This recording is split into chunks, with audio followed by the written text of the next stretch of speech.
You're listening to Systemic Error Podcast. The failure was designed.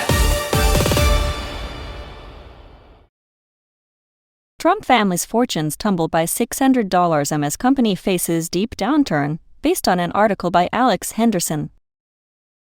The Trump crypto grift is not a market story. Power first. This is not mainly a story about Bitcoin, or even about a bad investment. It is a story about a political family turning public power into private exposure and then calling the result entrepreneurship. Donald Trump, his sons, and the companies around them are not ordinary market participants. They are the first family of an administration that has normalized the conversion of political office into a speculative revenue stream. What happened? According to Bloomberg, American Bitcoin Corp, co-founded by Eric Trump, has seen its shares fall more than 95% from their peak, wiping out more than $600 million from the market value of Eric Trump's stake over the last 10 months. The company was forced into a 1-for-15 reverse stock split to stay listed on Nasdaq, and its stock hit an all-time low on July 8. At the same time, President Trump's latest financial disclosure reported at least $1.4 billion in crypto earnings last year. The real losses. The people absorbing the damage are not the Trumps. They are the retail investors left holding stock in Trump-linked crypto plays while the family remains positioned to profit from the upside if the sector rebounds.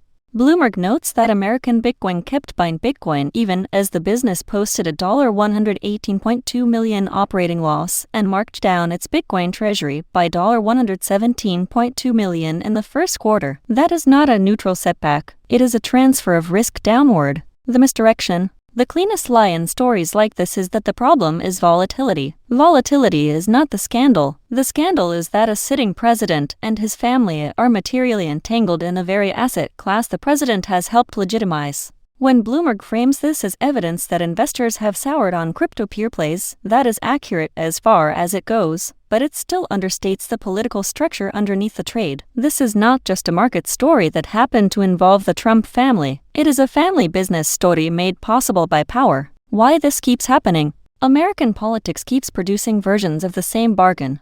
Public authority on one side, private extraction on the other. Trump turned skepticism of crypto into full-throated embrace once there was money in it.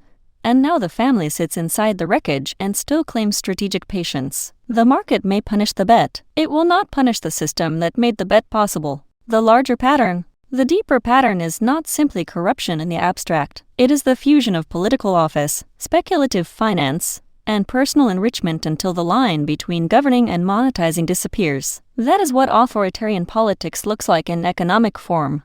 Power used to immunize insiders, losses socialized onto everyone else, and the damage recast as bad luck. The issue is not that the Trumps made a risky crypto bet. The issue is that they get to make it from the center of state power.